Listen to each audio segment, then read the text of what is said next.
Bu Amel? Bu Sari, itu bakso punya ibu. Oh iya bu. Bu, ini mangkuknya punya siapa ya? Ya punya saya lah bu. Kayak punya saya ya bu. Memangnya yang punya mangkok kayak gitu cuman ibu doang? Banyak loh yang punya. A few moments later. Bu Amel, saya pulang dulu ya. Loh bu, kok mangkuk saya mau dibawa toh?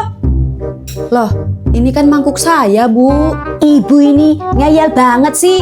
Udah dibilang itu mangkuk saya. Ibu jangan ngaku-ngaku barang orang dong. Fitnah itu namanya. Tapi ini beneran mangkuk saya Bu Amel. Soalnya ada namanya. Coba lihat juga yang itu bu.